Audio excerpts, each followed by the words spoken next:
Darrell. Oh.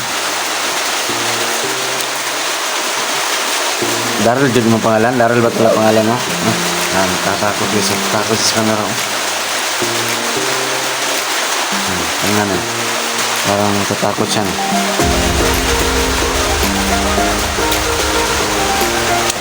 Napa kay magulang Darrell? Amahan o ginahan? Napa? Ito siyang wala siyang mga magulang, guys.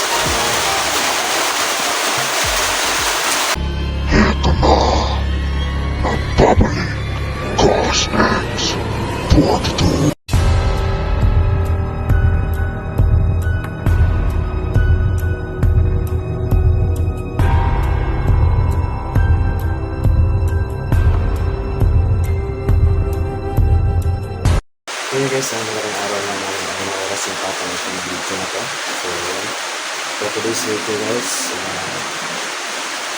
i-update ko kayo sa kalagayan ni Darrell. So, yan. Pasensya na po kayo na hindi ako nakapag-upload na. Yan. Hindi ako nakapag-upload ng ilang araw. So, kaya nang palagi nyo lang, ilang naman guys. Tsaka busy din ako. Yan. So, ayun. Update ko kayo si Darrell, no? Anong kagalagayan ni Darrell, no? Anong naging aswang siya. Nandito siya sa loob. So, papakita ko sa inyo, no? Interviewin natin, no? Interviewin ko kung saan ang mga magulang niya. Bakit siya nagkaganyan. So, yan. Abangan nyo lang ang buong kwento, no? Ang buong storya sa buhay ni Darrell. So, shout out na sa lahat yan. No? Ingat tayo lahat niya sa trabaho na. And always pray to God. So, matangin natin, no? Let's go. So, yun guys, magandang araw, no? Ulitin ko ang mga oras na papanood yung video na to. So, ito na yung shelter ni Mark, no? O kwarto ni Mark. So, andyan sa loob si Darrell, no? Wala pa si Mark dito. So, update natin ngayon. Update ko ngayon, no? Para makita ko nyo naman kung anong kalagayan ni Darrell ngayon, no? Pasensya na kayo na ilang araw kung walang upload, walang busy din ako guys, no? So, ayan. Pasukin na natin ito. Ayan guys, ayan Darrell, may kuto na yata. So, alam nyo guys, hindi pa masyado natin makausap ng bata na to. Masyado siyang balisa at parang takot sa tao. No?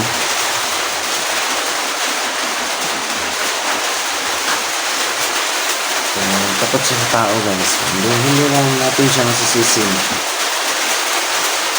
Kasi hindi siya babad sa public, sa tao. Hindi ko pa nga masyadong makausap. So, dito siya ngayon. Ayan. Hindi magpapakita sa mukha guys. Nangayilang. Kasi parang takot pa sa araw. No? Nung nakarang araw, nagsusuka nga to. Siguro yung bertod yung sinuka niya. Wala namang lumabas. Na kung ano-ano. Naway lang. Yan, hindi pa natin masyadong makausap. Mag-response naman siya pero hindi masyadong ganun ka aktibo.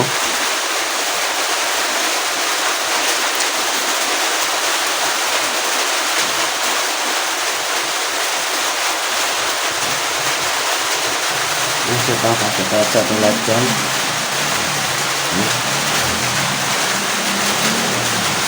Yan na saglit, tanungin natin yan, no? Baka mag-response siya. Dito na siya sa shelter, no?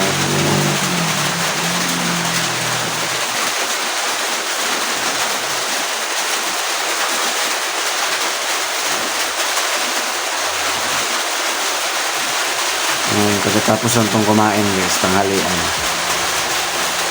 Parang natamlay. Nagkaiga siya ngayon. Matanda guys. Kaya nga sabi ko kanina, hindi ko masyadong makausap. Parang naiilang pa siya sa tao.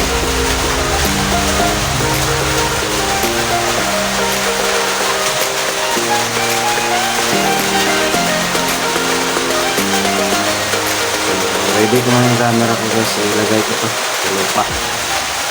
Sa sahig.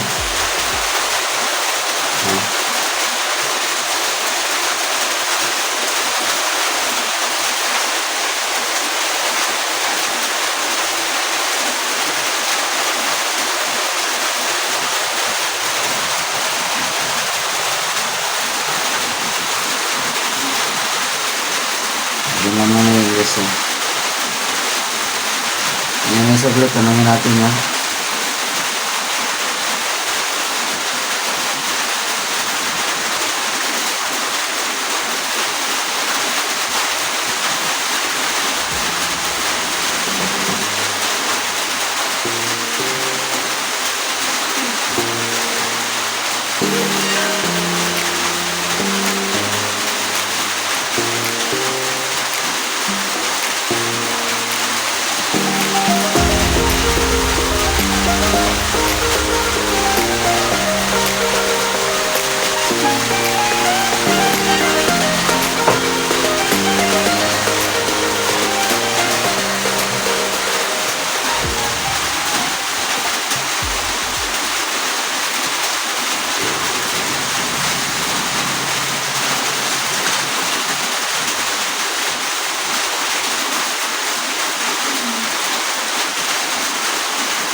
Kinuha ko ng tubig guys, uminom ako.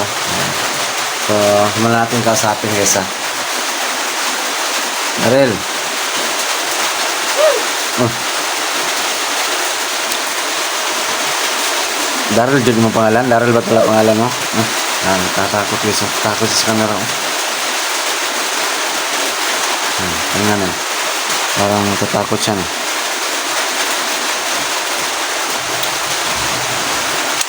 Napa kay magulang Daryl? Amahan o ginahan? Napa? Wala dito siyang mga magulang guys.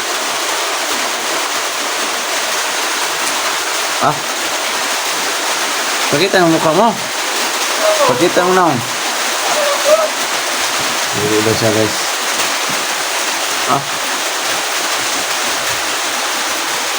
Yan, tapo na.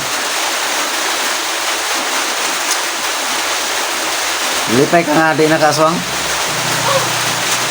Kasi hindi na siya aswang. Wala lagi, ginaganan dahil. Wala ang guys. Sila mo kaya ison? Naka-ison? Sila mo?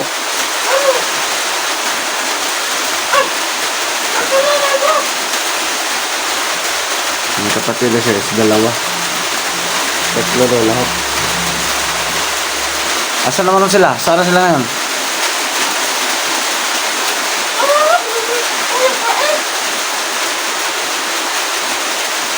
Patay na? Wala guys. So, magaling salita. Wala na talaga itong pamilya guys. May magulang na siya. Wala na daw. Mga kapatid na wala din. So, siya lang talaga mag-isa na tira. Naka-eskwela ka, nakapag-aral ka. Wala din no right dito guys. No right para itong bata na to.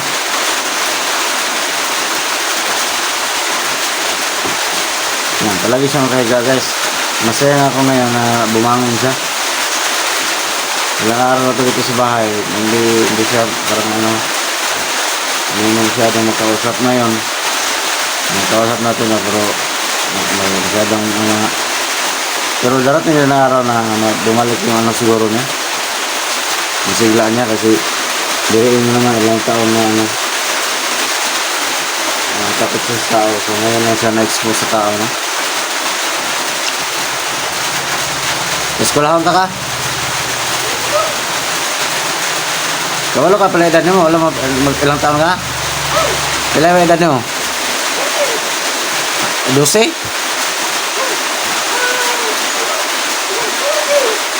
Mag-14 na wes. 14 na pala to.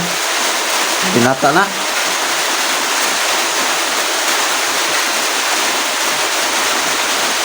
So, yan lang muna yung itanong natin sa kanya.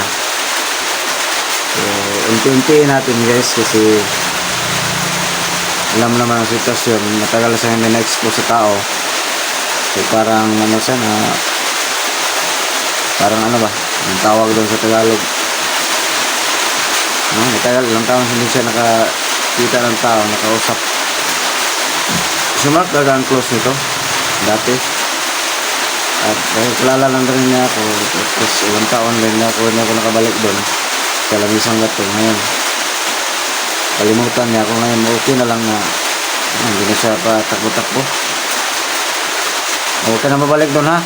Nagbalik dito ngayon na natakdan makapagkasuhang nasalinan mo ka. Hindi natin maintindihan guys eh. Nay, nagipatagdan ka?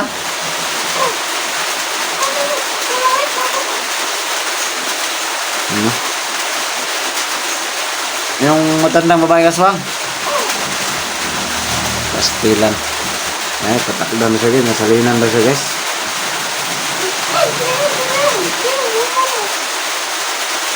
Ano? Grabe talaga. Trauma pala itong bata na to. No? Trauma. Mukhaan pa ka? Usab? May papaya doon. May kapayas dito. Kaon ka? So, buti na lang guys. Hindi siya. Sana hindi siya lalayas dito. No? Para malagaan ko ito. Magkita ko siya dito lagi sa bahay. So, asahan nyo guys. Update ko to. No?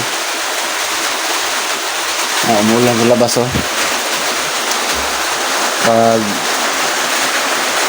hindi na umulan dito sa amin, mag-ano ako guys, mag-explore ako. So ngayon, alam natin, yung magulang niya, wala na pala, may kapatid si dalawa, missing din. So madaling salita, siya lang mag-isa. No?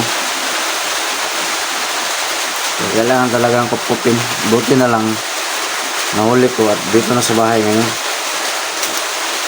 So, hindi ko to hayaan na bumalik sa dati niyang ugali. Dati niyang buhay.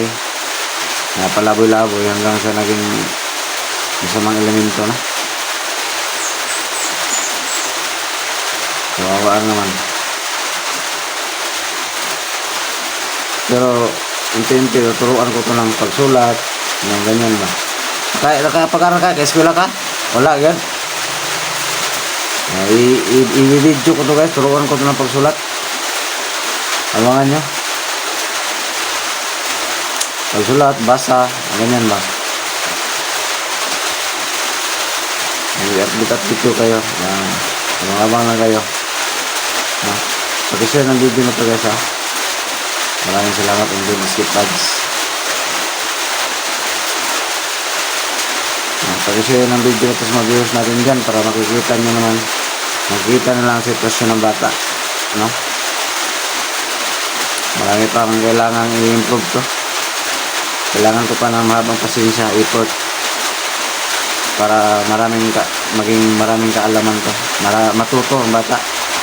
No? So, tinuring ko na itong anak. Bunso ko na to. Kasi dito to sa bahay. Hindi man pwede babayaan ko guys. No? Kailangan na may pamigay ko to sa iba. Hindi rin pwede yan pamigay natin. So, kailangan ko talaga ito mahabang pasensya at tiyaga. Effort.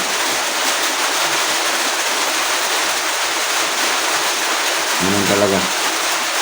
Kasi, hindi pa marunong magbasa. Wala, no right pala to. Sana ma-expose din siya sa tao. No?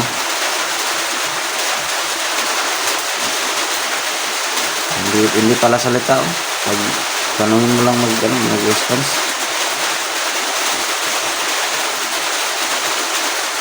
Ano sa magkikao naman dito sa sagingan? Saging ra, saging. Nanguha ka isda sa ilog. Nalipay ka nga, hindi ka na dati ka so, hindi ka na. Lipay ka. Waka kagi ka kaog tao. Wala, kagi. Kagi ka kaog tao. Na. Naranasan pala niya guys na mag-ano ng tao. Pastilan. Takot naman. Anong lasa ng tao? Lami? Lami? Masarap? Ah. Bad ka na pala. Pasti na. Pero, pinagsisihan mo yun. Nagmahay ka. Karoon, nagmahay ka. Inubos mo ng isang tao dyan. Wala na. Hindi pala guys. Yun naman talaga. Kasi, hindi niya alam yung ginagawa niya. Parang ganun. Hindi niya alam yung ginagawa. Hindi natin nasisisi ng ganun kuwan. So nga pala guys, meron naman tayong abang-abang kayo bukas guys ha. Abang-abang guys, pagbabalik ko doon sa living no, na in-explore ko paggabi na kaluluwa na papalandam. Abang-abang ka pagbabalik ko doon at may nag-request na rin sa akin guys na meron pang living dito sa Kasagingan na hindi pa nakuha, hindi pa nalipat. So explore ko kayo araw i-explore ko yung pag-araw para makita nyo naman kasi nagpaparamdam lang guys kahit araw. Abangan nyo, baka explore ko bukas. Hindi pa nalipat sa cemetery. Marami yan dito guys sa Kasagingan. Abang-abang kayo, explore ko yun bukas siguro pag hindi ulan. At abang-abang din kayo sa update ko sa buhay ni Daryl dito sa bahay. Turuan ko ito maglaba, magsulat, magbasa. Tapos i-upload ko.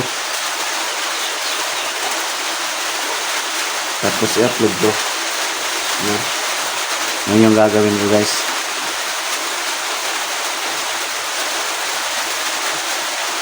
Ayan. So sa ngayon, yan lang muna guys ha. Abang-abang kayo pag update ko kay Daryl. Maraming salamat sa panood.